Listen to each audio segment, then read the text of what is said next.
Welcome to Life's Dirty Little Secrets. I'm Emma Waddington. And I'm Chris McCurry. And today we are delighted to have two guests. One of them is Shawn Costello Woolley.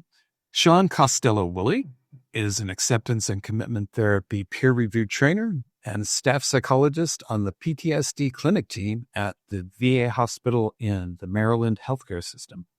She also maintains a private practice outside of Baltimore, Maryland, and is the owner and founder of Still Point Journeys, a coaching and training practice.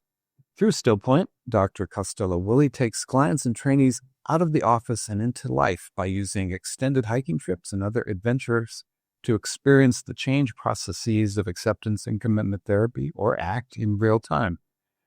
In addition to her clinical work, she provides ACT training internationally, supporting ACT skill development for clinicians and helping outdoor facilitators and educators integrate ACT processes into their programs. Alongside four remarkable women, Shawn co-leads Women's Summit, a community grounded in ACT and behavioral science that creates spaces and immersive retreats where women can reconnect with themselves, deepen relationships with other women, and intentionally move toward lives of greater vitality and purpose. Dr. Costello Woolley is the author of the Inner Critic Workbook, a self-compassion and mindfulness skills book to reduce feelings of shame, build self-worth, and improve your life and relationships. So, Shawn, welcome to Life's Dirty Little Secrets. Thank you so much. I'm really glad to be here. Fabulous. And we also have today, I'm very pleased to welcome Holly Yates. Holly is a clinical mental health counselor based in North Carolina, where she's been in private practice since 2004. She's trained in functional analytic psychotherapy, which I think our roads may have crossed slightly in that many moons ago with our lovely Maida Sai, in ACT, acceptance and commitment therapy, in DBT, dialectical behavior therapy, and is a certified FAP trainer through the University of Washington.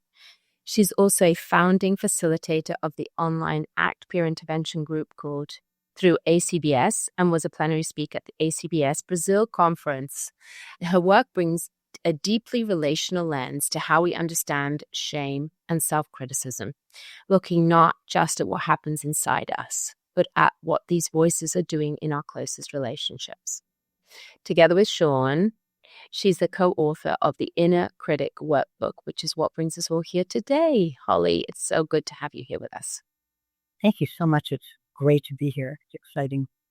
Very, very exciting. So I thought we would start with this inner critic. I think we all have an inner critic. I know that in a previous conversation that I heard that you had, that apparently there's a small cohort that doesn't have an inner critic. But my experience is that most of us have this sort of inner voice that can really make us feel small and less than. And I thought we could start there, introducing this inner critic, this voice that we all have. And maybe one of you can tell us a bit about this and how to identify it, because I don't think it's that obvious to many of us that we do have a voice inside our heads or very critical thoughts.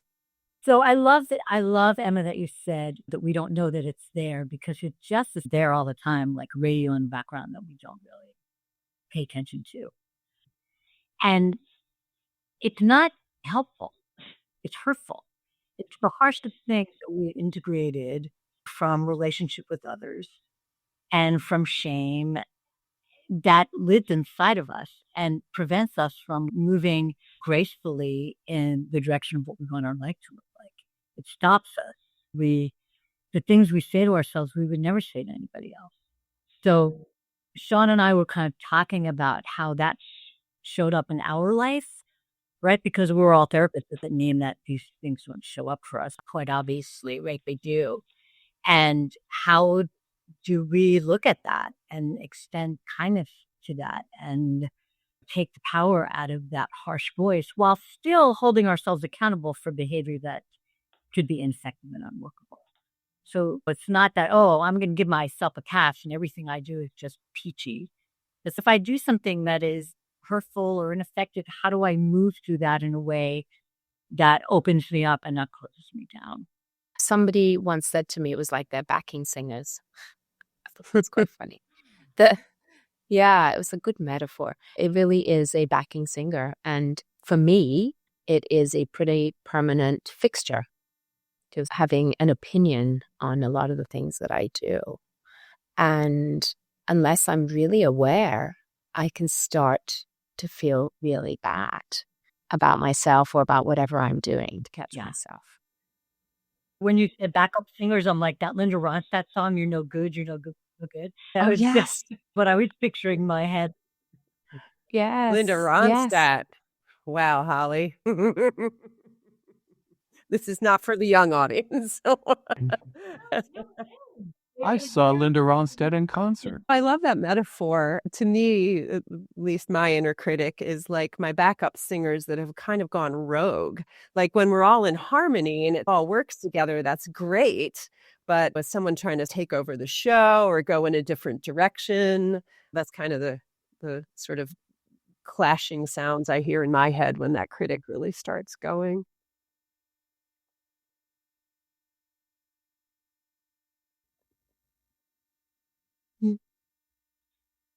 I was just thinking about the idea of backup singers. I think my inner critic is more like I'm a factory worker and there's this voice coming over the loudspeaker telling me to work faster. So that's this disembodied, big brotherish kind of harsh thing.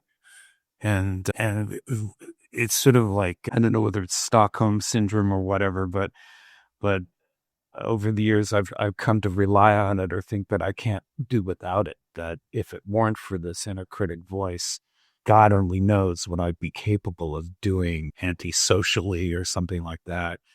And it was one of the first issues I had when I was learning acceptance and commitment therapy was I just thought, if I don't ride herd on my thoughts, who's going to keep me in line? And God only knows what I might do. And I had to let go of that and realize that I probably wasn't going to become a mass murderer just because I wasn't doing what my inner critic was telling me to do all the time. It was liberating. We think, talking about this, that's one of the things that really perpetuates the critic and actually kind of lets it get bolder and bigger. We think we need it, and so we listen to it more and more, and then it kind of takes some license and takes us in directions that, in retrospect, are like, why? I'm not enough, I'm not working enough, I'm not this enough or that enough. And again, it's kind of because we just let it build and build because we think we need it. So in the book, we have transformed that voice that could be helpful for us into what people call the coach. So we do need a coach. We do need somebody to kind of say you're headed in the right direction, you're not headed in the right direction, right? Without all of the harshness and the cruelty that the inner critic like us. So where does that come from? Why is so much of what we report about the inner critic, the inner voice, why is so much of it harsh? How did that direction, how did we go in that direction evolutionarily or developmentally as opposed to kindness and gentleness and compassion? Do you have any thoughts on that? All of the above. Right. So yeah, right. I mean, certainly our fear systems become activated, right? So we have some of these sort of inner drives to be part of the pack, part of the herd. And if we're doing something that we perceive or we're getting feedback that is against the herd, our danger signals go off, the alarm bells go off. And so then it's stop, danger, danger. And because we're very verbal animals, right, that gets transformed into this harsh language to get us to stop and pay attention. That's one of the reasons, certainly. We also live in culture that lets us know, like daily, that we're not good enough, right? Do better, be better, try harder. The idea of accepting that maybe good is good enough right now in this moment is like anathema to the culture in which we live. You're never good enough. You have to be better than you were. You're only as good as your last job or your last talk or your last something. So it's ingrained in us from the time I think that we're small, and we have social learning histories and attachment styles and all of that fun stuff and the negative bias that comes with evolution, like all of that. If you're not part of the tribe and you get thrown out, That's not good for human beings. We don't like that too much. So we just haven't been able to look at that in a way that says, what can I do to have that coach work for me and not the critic work against me? Well, even just calling it a coach is a shift. Yeah. Because I really never want to be that person that says, whatever I do, regardless of however it lands on somebody, is okay.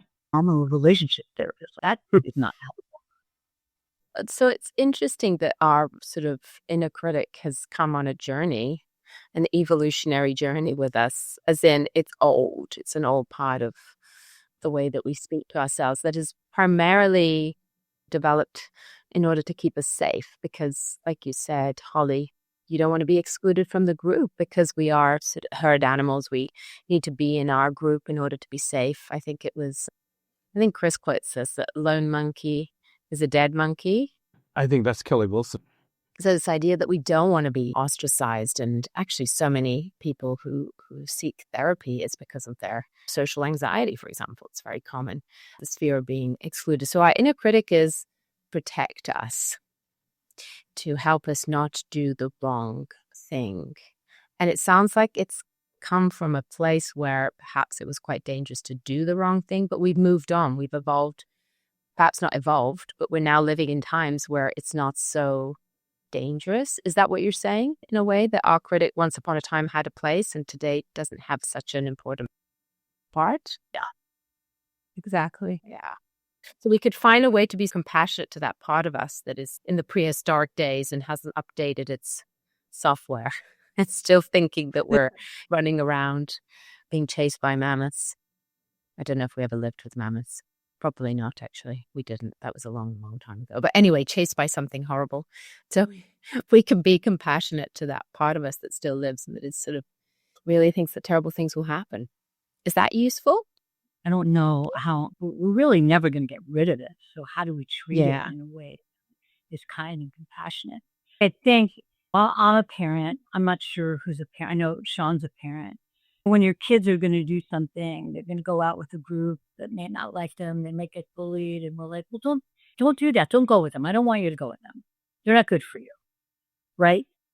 That's the protective mechanism, right? I'm like, I don't want you to get hurt. I don't want you to be ashamed, or I don't want people to leave you out, right? And we might say it in a way that says, don't do it. You can't go with them. They're not good. You're not good around them. You don't fit in. That's what we do to ourselves. And we probably would do it that same way to our kids. But that protective mechanism, when we're saying that to our kids, is because we don't want them to get hurt. We don't want them to be left out. We don't want them to be bullied. We don't want them. So the protector comes in and says, the critic comes in and says, well, just don't go. Don't do that. You don't want to do that job. You're not going to be good at that. Probably because we don't want them to be hurt. That doesn't help them grow. So when we do the same thing for us, it doesn't help us grow or connect or love or explore. I think part of what you're saying, Holly, too, is having compassion for these complex human lives that we live that involve hurt, right? Being excluded from the group, which is not a direct physical danger. And this is where maybe the CBS part comes in here, which is like sometimes I think we employ the critic in a harsh way to avoid the pain of risk-taking. And so we think if we just yell at ourselves to avoid those painful life situations, that we won't get hurt. And the problem is we're hurting ourselves with the harsh critic to try to avoid hurting ourselves out in the world. And so maybe instead being compassionate with ourselves, that to be human, to live a human life and to take risks, we're going to get hurt. And instead of the critic trying to help us avoid getting hurt, having compassion for the likelihood that we're going to feel some hurt as humans and that's okay. And the critic winds up hurting us. The harsh piece, not the coach piece. Yeah. Yeah, because there is that real fear of making mistakes and doing something wrong. And I'm just thinking about some of the things that how we feel or some of the behaviors that result from our critics. So one of them is obviously we avoid things, right? We will not do things because we're scared of making those mistakes. But I also find that for me, my critic makes me do more. I find that the critic can be a bit of a master, and it's kind of whipping me into shape, telling me I have to do more, I don't do enough. Oh, Do you think that's love a coach? No, it doesn't sound very kind, no, coach. Maybe we have to doesn't rework sound this. like The way it tells me, it's like it's never enough. That's kind of the striving that you've got to do more. It's No. never enough. Or I find it for me personally, because I work full time and I'm also a parent. I find that it's tugging me and telling me how I'm not doing enough in my parenting world or not doing enough. It's like a lose-lose. And I find that it can result in feelings of shame and guilt. So if I've done something that I've done wrong, it's shame. But if I'm not doing enough, it's guilt. So so I think it pushes us and pulls us away, the critic sometimes. It has different sort of purposes. It can result in different actions. And I think sometimes, right, maybe we do need a little kick in the butt. But sometimes when it's harsh, right? So, and again, from a contextual behavioral lens, right, or is it helping us to move toward things that feel really important and meaningful and expand our lives? Or are we just beating ourselves up again and again and again, feeling not good enough or not doing enough, that ultimately ends up where our lives get small or uncomfortable or rote or mundane, right? Is it helping us live, or is it keeping us small? Yes. Very important. And so how can we think about that? So how do we think about what it's doing to us and whether it's useful or not? I think that we connect with how we've become aware of it, and we connect with how we feel after we've done that, right? Like Shawn and I have used this example. I think this topic is just like right for kind of metaphor and examples. But like when a baby falls down, don't say, "Oh, you stupid baby, get up and walk." Like we don't say that to the baby. Get up, you dumb baby, right? Yeah. They will get up and walk eventually so because that's what you awful. would do. Right. Awful. It's not awful. So awful. I would be so And upset. the weird thing is that the baby will get up and walk eventually, but the pain that they take with them, right? So none of us are going to do that to a baby, but we do that very thing to us. So the pain that we take with us when we get up and start metaphorically walking again is heartbreaking. And why is that? We were talking to another guest. We had Ben Sedley, and we were talking about he has this idea of being your own cheerleader. It's like your idea of the coach, which is really cool. But why is it that we're so awful? The idea of somebody putting a megaphone on how we're talking to ourselves and for everybody to hear it. That would be like, apart from quite shameful, but it'd be horrifying in that we would never want others to hear it, right? And yet here we are, day in, day out. There's so many of us on this planet sort of treating ourselves so badly. Why are we so mean? I've thought about that a lot. And to me, there's some similarity between that and how people behave when they're driving in their cars. Something about it, right? And all of a sudden, the stranger next to me, and I say some of the most horrible, awful things. But if I was standing next to them on the sidewalk, I would never do that. I don't quite know what that mechanism is, but it seems like there's some sort of unifying thread there that we just that sort of impulsive worst of us, our worst verbal behavior comes out in those circumstances. Also, shame is so powerful. And the harsh critic really lives out of that place of, I'm not getting it right. No one really wants to be around me if they really knew me. The critic comes out of that shame place.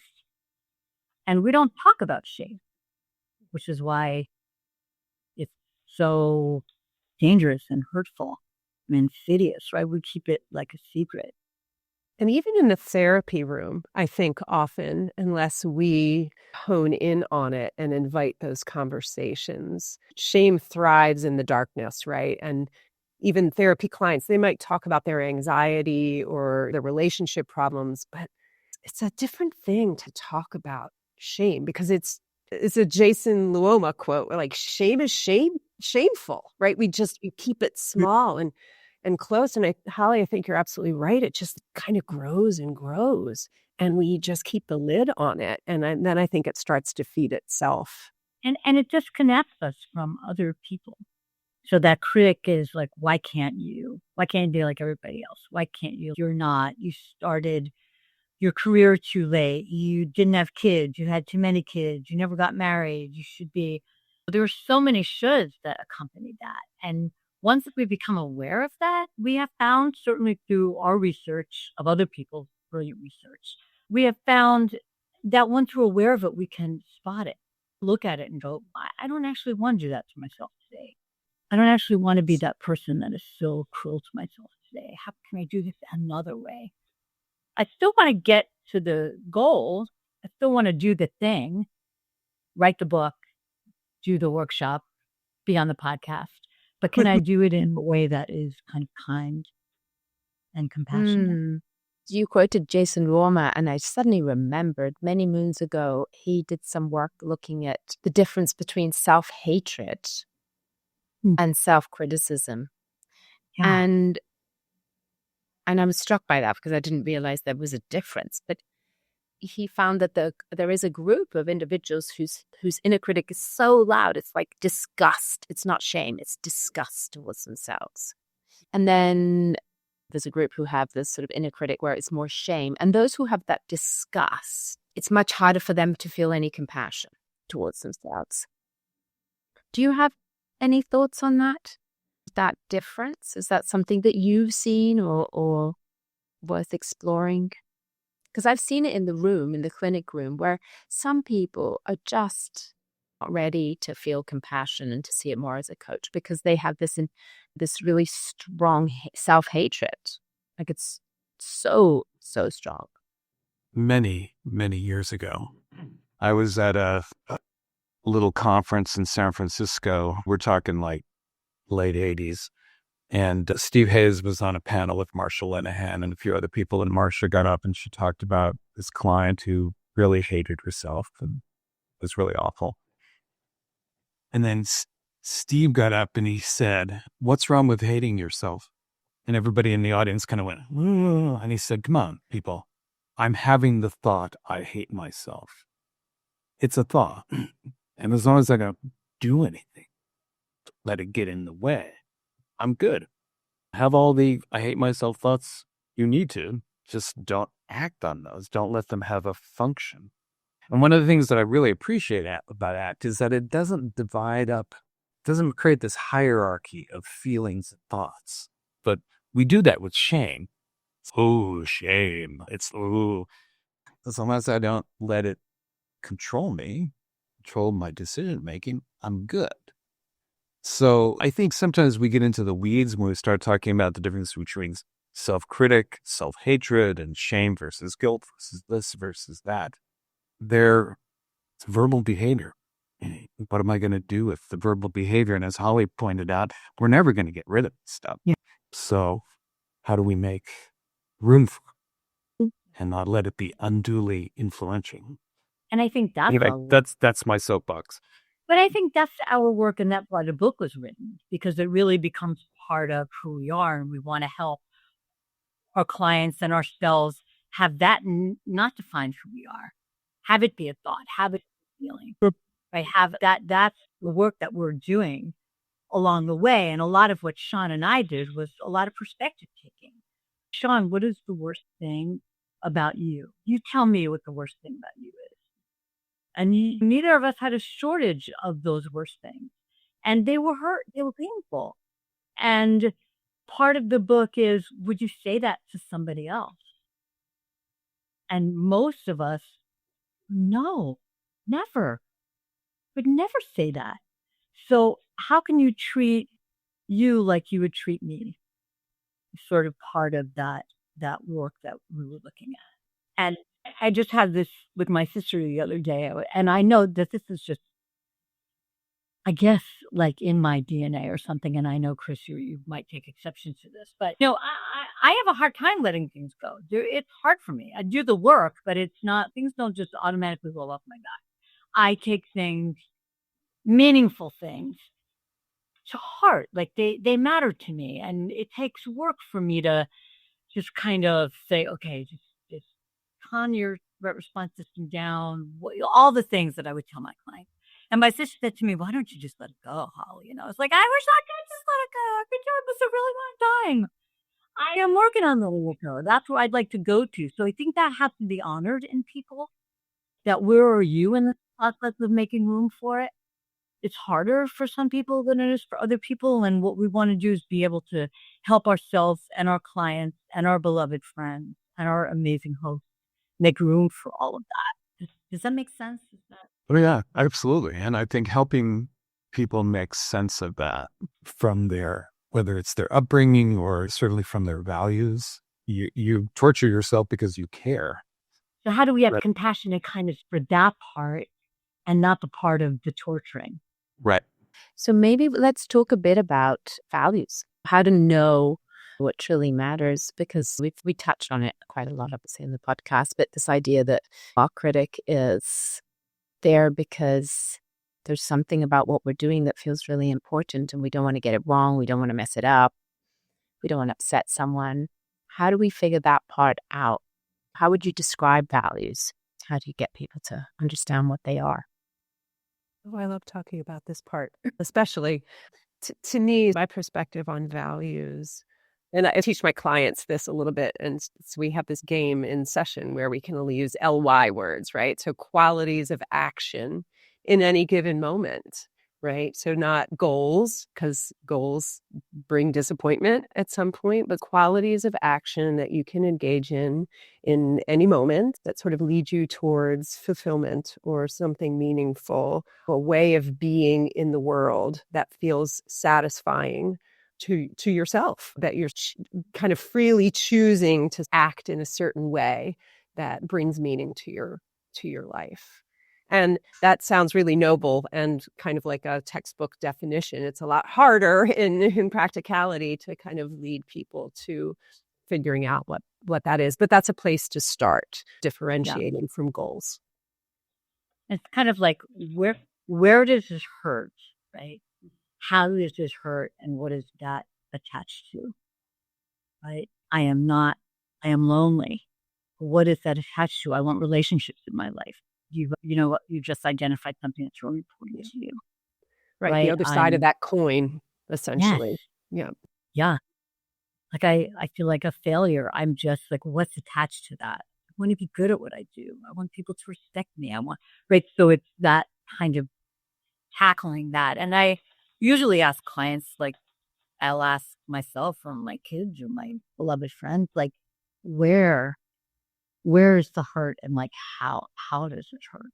And it's pretty, gosh, it just feels like I might die, or it feels like and that's because I want to be connected, or I want to be successful, or I want to give love, or I want whatever that is so badly that it hurts. My mind is trying to come up with the bridge between what you've just said and what I said, because they sound almost like two different things, but I think they are very much related, right? Like how I want to act in the world, and when I'm thwarted from acting that way, where does that hurt? How does that hurt? It's like a throbbing thumb, right? When we feel thwarted from being in the world the way we want to, that causes us pain. My very first conference, you were talking about conferences. My very first conference was 2012. I was raising children. So when they got a little bit older, I went to my very first away conference. And I didn't know anybody. I was in my own little practice. And then I had two partners. They weren't going. And I knew no one. I read books and I was self-taught at ACT and I did some local things and I listened to webinars and I was really lonely there. I didn't know anybody. And I realized from that loneliness that I really wanted to have connection with the people in the community. It was really important to me. So that was something that Shawn and Miranda, that we set out to say, when you are at a conference, if you don't know anybody, come find one of us. We will connect you with people. But out of that pain came a really important value that we have since followed through with to now. And I think that was one of the building blocks toward writing this book, essentially, our personal experiences with that and some of the self-deprecation involved in both our professional and personal communities, and then kind of coming through on the other side of kind of looking at our pain with compassion and realizing that we as therapists in an ACT community, knowing how to do this, are not alone with these kinds of circumstances, and how can we help people move through sort of the pain of feeling thwarted and kind of doing all the self-critical stuff with self-compassion, but also compassion within community, which is also... And we're not alone and we're not arrived, right? We're neither of those two things. Journeying there. Yeah, I love that. That's really powerful. I'm imagining you, Holly, and I can just feel it in my body, that sort of, I've been to a few conferences and you walk into these massive rooms and there's lots of people and they all know each other in my mind, right? Everybody knows each other. I'm the one that knows nobody. And then I just even feel it now. Like I feel that sort of sicky feeling, and it's not so bad anymore because I know some people at conferences, but it is that sicky feeling, right? And the urge is to just go back into my room and see stuff, right? Hide. It takes a lot of courage. Sit with those self-critical thoughts, right? What are the self-critical thoughts that go with that? Yeah. So many. Hide in your hole. Yeah. Yeah. And it takes a lot of courage, doesn't it, to really step in, even when the thoughts are raging in your head and you're feeling sick in the stomach. And it takes courage to step in. So how would you help someone navigate that? So in the book, you obviously have lots of guidance. Maybe we can guide some of our listeners, and I could do with some help always. You have an acronym. You do? Yes, we do. Yes, exactly. I have it right here. Hey, great. And we've already mentioned the compassion piece. It's the CARE acronym. We came up with that because the first thing, love it. And then Shawn, please fill in where I may be missing. And I do this with my clients in some version throughout our sessions. Being aware and connecting with that place, like connecting with the how and the what and the what is that feeling? What is that sadness? How is it showing up in your life, right? And then connecting to that and then allowing it to happen. Like you said, allowing it to be there. It is there. Let's not push it away. We spend so much time pushing it away. I don't want to feel this. I don't want to think this. I don't want to, what's wrong with you? You should know better by now. Like allowing those feelings to come up, right? And then responding to yourself with kindness. Like instead of you stupid head, well, of course you don't know anybody. And when I can respond to myself with kindness, I actually can respond to other people with kindness. Interesting enough, because I thought this was supposed to be such a great community and everybody's supposed to be so loving and nobody's introduced themselves to me. I don't know if this is exactly what I said, but I can picture myself thinking that. But they're all there. There's once a year is this conference. They're there with their clinics. They're there to see their people. They're there with their students. They're there. They're really not thinking of the fact that you're alone. There's a kindness there, and you're not being ostracized, right? You just don't know anybody yet. You will know somebody one day, right? And then embracing that piece. It's like really taking that in, not holding on to it, but kind of just being willing to have it. What did I leave out, Shawn? You and I have talked a lot about the difference between reacting and responding. And if reacting is this passive, sort of emotional kind of blow up, as opposed to taking a moment, sitting back, observing, and then making some choices about how we want to respond, which is more of a sort of an active approach, that kind of observer pause can be really helpful as well. Sort of taking stock of everything that's happening. Yes, my inner critic has engaged here and it's saying some unkind things, and I'm not going to tussle with it. Chris, I think you even said earlier, but I don't have to just automatically do what it tells me or believe everything that it tells me. And so taking that moment to pause is part of responding rather than reacting. Reacting is like looking at our thoughts and interpretations of what has happened. And responding is like what is happening in the moment, like what is actually happening right now. Yeah. That's how we discriminate responding from reacting, right? Reacting is something that's very, heady. I talked to parents over the years about the difference between reactive parenting and responsive parenting. Yeah. And I think, and sometimes you just have to react when you're a parent, like your kid's about to be hit by a bus or something. But responsive parenting, I think of as being a little more thoughtful, maybe not any calmer, because I think calm is overrated, but it's how you do not calm that matters. But I think of responsive as being connected to a plan or a strategy, a purpose, a goal, where it's like, okay, I'm this is going on right now. What's my compass heading? And what are my next steps in moving in that direction? I love that. It's like responding intentionally to what's happening right in the moment. It's very improv, right? If I'm reacting, I'm thinking about what is happening. And it's usually not going to be very good or very funny or very poignant or very anything. I'm thinking about what my next sentence is going to be. How am I going to react to this person's really funny bit that they just did, right? And I'm in my head and not really in the room. And if I'm responding to what you just said, I'm responding to what just happened in the room, like the present moment of what is going on, which if I'm reacting out of the goal, like you said, then I'm responding to like, okay, we have a goal here. Let's kind of get back to that. Right. And there's an acceptance piece to that. Is like you have to acknowledge that this is what's going on right here, right now, for good or for ill, and then respond to that. And then the last letter in your acronym is E for embrace. I think the embrace part of that is also related to the self-compassion piece, which is the acknowledgement of my inner critic is doing this because it's just trying to help me. It's not particularly effective in this moment, but I acknowledge, thank you, right? Like namaste, inner critic, for doing the thing that you think is helpful.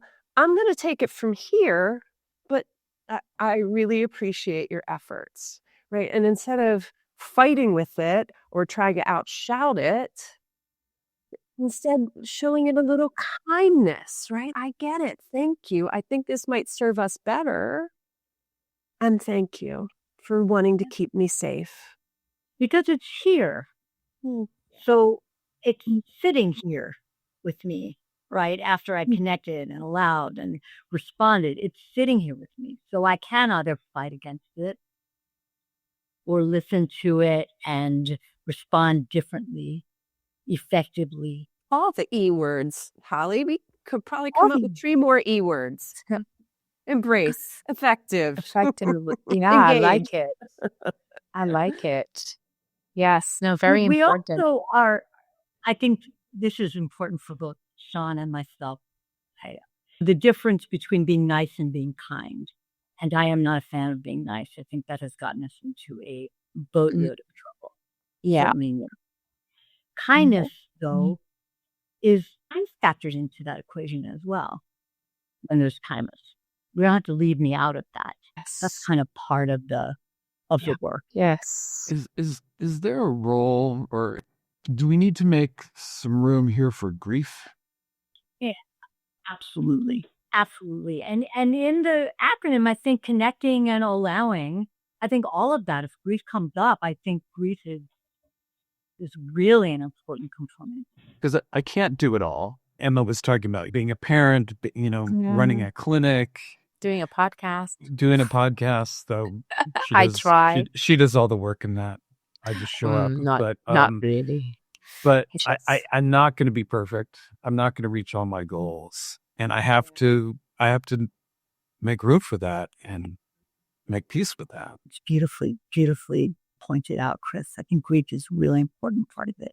Yeah, I think that's part of the kind of initial avoidance piece, right? I'm going to avoid my grief by somehow whipping myself into shape to work faster on that factory line that you talked about, right? If I can just work faster and kind of maybe I can do it all. Is a means of avoiding the fact that we're not going to do it all. No. Yeah. I mean, one of the sayings that started this podcast was, we're always comparing our insides to other people's outsides. And I should be able to do it all. Other people appear to be. At least the people I see on Facebook. And TikTok. I think that's one of the privileges of the work that we do, I think, is that we're not fooled by that. People will come into the clinic and say, yeah, but everybody's got it all sorted out and he looks fine and she's so happy and whatever. And I just know that's not true because I see so many humans. At an intellectual level, I know that's not true. Yeah, fair enough. I get tripped up too, but perhaps not as much because of some of my lived experience that I can catch myself more quickly. That's my goal, is to like notice and get out of it as quickly as possible. It's true for a lot of stuff that catches me up. Yes. I said before that shame thrives in the darkness, in the closed spaces, and the not talking about it. And to a certain extent, I think some of the damaging components of the self-critic does the same thing. And so the idea of talking more about it, just making light of or diffusing from and sharing some of our inadequacies and limitations, right? And so when I'm showing you my kind of imperfectness and you're telling me about yours, I think that's validating. And that's another way of kind of quieting that critic down a little bit when we realize that we are all in the same boat here, except for that 1% of the population that doesn't seem to have this critical voice. I don't know those people. I've obviously yet to meet those people. Yeah, me too. I haven't met them. That's not an exact percentage. I don't know what it really is, but I know it's a pretty low number. Just talking about it and making fun of it. Holly and I have back channel conversations all the time about our fears and inadequacies, and it just slows it down a little bit. Well, and Emma, when you were saying everybody thinks everybody has it all figured out, and it's wonderful when people come into our offices and say, well, how do you do it? You have it all figured out. I'm like, you know what? I don't. And let me tell you, let's discuss. I don't. I do the work. And I think that's something that's really beautiful and freeing about the CBS community, is that we're willing to say, I actually don't. I do this work, which is why I'm alive, I suppose, right? And not curled in a ball while I'm in my office. So normalizing that. I was thinking the other day kind of about sharing about this connection. And when we're watching a movie with somebody, right, and it's funny, right, we turn to the other person and we go, oh my God, you see that? We connect with somebody when it's funny. And when it's sad and we're crying, we kind of do this. I don't want you to see me cry. I don't want. And I think there's something to that, right? That disconnects us because it's hard. And the good stuff connects us because it's easy and funny. And how do we get this stuff to actually connect us to? It's like, how do we reach somebody's metaphoric hand and say it's okay? It's hard, right? I think that's kind of what we do and encourage others, our clients, to do. Awesome. Wow. Wonderful. That's a whole nother topic. Yes. Because it is hard. It does take a lot of courage to do that, to reach out to people, and even those parts of us that are feeling really quite overwhelmed and sad or guilty or ashamed. Yeah. And when we're like, I have it too. Yeah. I have it too. Yeah. Me too. Yeah. Really? Yeah. Really? Yeah. Really, yes. I was just thinking about that as you were saying that, Holly. In the room, as clinicians, we are meant to have it all together. It's not a great sales pitch if you're like telling your client that, yeah, I know exactly what. Actually, can I tell you a little bit about what happened to me this morning? But in a way, it is incredibly validating when our clients come to us and we can say, I recognize that. We don't have to go through the whole story, but we can say that I know where you're coming from, that this is what makes us human. Being human is incredibly messy. And I do agree with you that that is one of the things that did bring me to acceptance and commitment therapy, is this idea that there's nothing special and different about me. Because I trained very CBT, and I was the rational one, because it was back in the days when there was the irrational thinking. And I would listen to my clients and think, oh my goodness, I totally agree with you. I know exactly what you're talking about, but I'm supposed to be the rational one with the good answer. And I felt like such a fraud. And when I moved at the time, this was 2005, a long time ago, ACT was like in the cupboard, right? In the cobwebs. Nobody talked about ACT. It was like shameful. And I remember doing ACT in the back room. Not meant to be doing it. Everybody's meant to be doing CBT, but it felt so much more human and more real to what I felt in the room. And it made room for what I was feeling too, which included all of the above, right? Feeling like an imposter, not knowing what to do, having a sort of raging self-critic, and that was okay. It was okay to have all those parts of me, even when I was the therapist. That didn't mean that I couldn't do a good job. Well, and the thing that we get to do is the work. That's, yes. If there's one thing that might make us different is that we're doing the work, not that we're not having the experience. So if I can do the work, you, dear beloved client, also can do Yes, the work. that's right. Exactly. Emma, I'm just distracted by ACT in the back, doing ACT in the back room. And I think that would make an amazing podcast episode for you. I don't know what that would look like, but it just sounds amazing. Doing ACT in the back room. Yeah. Yeah, well, I was having to hide it. In 2005 in the UK, it was really not the done thing. Yeah. Hello, my name is Chris, and I'm an ACT therapist. Yes, exactly. I know it sounds crazy Kind to of. think now. I think so, kind of. Exactly. but not really. Okay. Anything we need to leave our listeners with that we haven't covered? Just like being awful to yourself is highly overrated. Yeah. That's how this book was born, just by good grief.